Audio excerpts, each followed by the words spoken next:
On va tout de suite aller en direct sur la piste si tu le veux bien, parce que il y a les copains du 4x4 qui sont là et qui vont essayer dans la dernière épreuve d'aller chercher la breloque.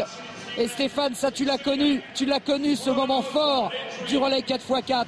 Quand on parle d'amitié, de solidarité, elle s'exprime parfaitement dans ces transmissions de témoins des spécialistes du 4. Oui, c'est vrai, une chambre d'appel, quand on est en chambre d'appel en équipe comme ça sur le 4x4, on sait qu'on va souffrir ensemble, mais on sait qu'on va souffrir les uns pour les autres et ça fait une grande différence.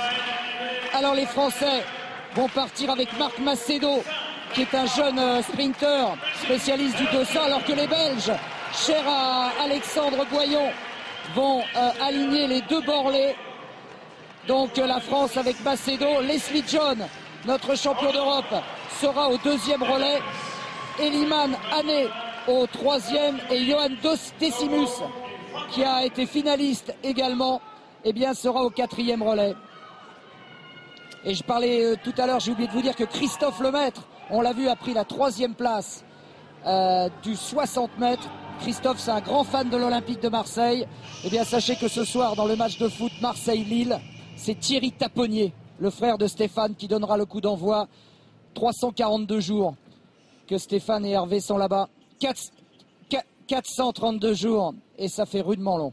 Pour Stéphane et Hervé, on pense forcément très fort à eux. Marc Macedo. Pour l'équipe de France, la France est au couloir numéro 1, c'est pas le meilleur couloir pour partir. Hein. Non, c'est pas le meilleur couloir, c'est sûr, mais de toute façon on doit l'emprunter un moment à un autre. Il faut pas qu'il se pose de questions, Marc, qui est valdoisien, qui s'entraîne avec Véronique Mang, il est du même club. Les Belges, Patrick et Stéphane, n'ont pas participé individuellement, les deux frères Borlée, il faut le savoir. C'est le recordman de Belgique et le champion d'Europe en titre. Et regardez le Jonathan Borlée qui a pris un départ canon devant le Britannique Nigel Levine et le Russe en troisième position Bouriac. Les Français sont quatrième, mais il se bat le gamin, il se bat Macedo, il est encore au contact, rien n'est perdu. Jonathan Borlée fait l'effort avec en deuxième position Nigel Levine. Et bientôt Leslie John va rentrer en piste, notre champion d'Europe. Attention au passage de témoin. Allez, commande Leslie. Vas-y Leslie. Leslie John qui a du feu dans les jambes. On l'a vu hier, mais il a beaucoup de retard. Oui, il a beaucoup de retard, il est attaqué par le Polonais. La Belgique en tête, en deuxième position la Grande-Bretagne, en troisième position la Russie. Et King Leslie en quatrième position. Là, je pense qu'il va s'occuper du Russe un peu plus tard.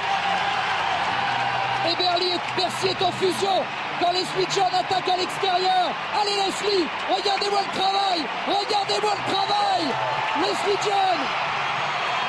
Ah, c'est énorme ce qu'il fait. Hein. Il les a mangés les deux, l'anglais. Et il revient très fort sur la Belgique. Il a passé le relais à Hané en même temps que Nils Turing, le Belge. Énorme. Ils sont 4, mais il n'y a que 3 médailles à distribuer. La Belgique, la France, la Russie et la Grande-Bretagne, les Russes qui sont repassés deuxième avec Petukov. Ouais, rien n'est fait, mais c'est Kevin Borlée qui va finir pour la Belgique, je pense. Hein. Il y a Strachan qui est en train de passer à l'attaque là sur Anne. Ça va devenir difficile, il faut accrocher. Hané. Il va essayer de prendre la corde. Ah, il est gonflé, il essaye de prendre la corde. Il reste un virage, c'est pas forcément la meilleure solution. Il y a le Russe qui est là. Messi, il va passer. Oh là là, mais c'est incroyable, l'erreur du Russe. Formidable. Extraordinaire.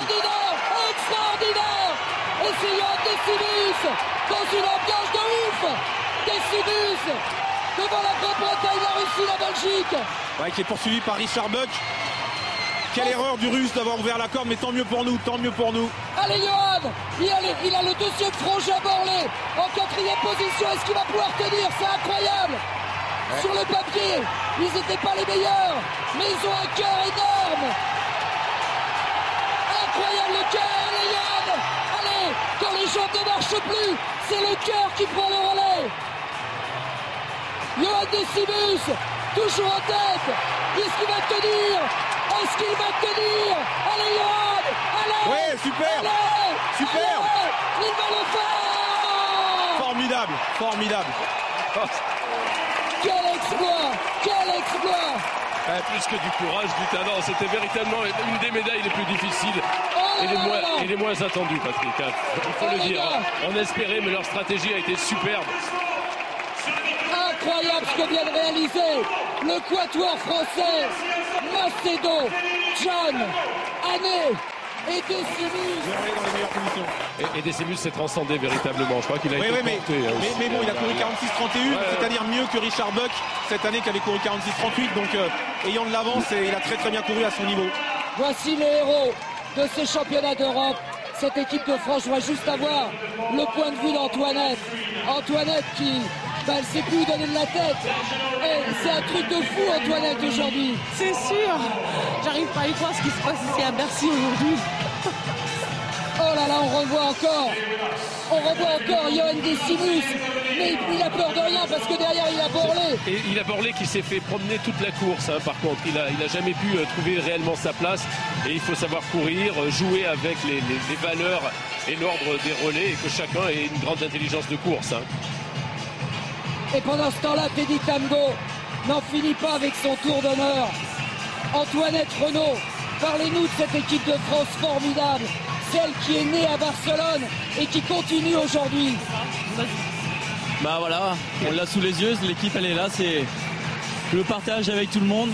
Quand on a une médaille, on la fête pas tout seul. Et on a la chance dans des moments comme ça d'avoir des quarts d'heure de folie. C'est incroyable, il se tape la tête, pas la tête, mais le poing sur la poitrine. Et là vous avez les relayeurs et on revoit encore l'impuissance des frères Borlé. Ce sont pourtant les meilleurs spécialistes en Europe. Oui, en tout cas l'un des deux est champion d'Europe l'année dernière, mais l'autre est très très bon, excellent aussi. Il s'était réservé, en plus il n'avait pas couru en individuel, mais malgré tout ils n'ont pas réussi à revenir. Les Belges qui étaient médaillés au championnat du monde l'année dernière en salle à Doha, en relais, donc il fallait se les faire comme on dit, et l'équipe de France a été super. Cela dit, Patrick, c'est tout sauf une surprise, parce qu'on a un collectif relais cet hiver en salle.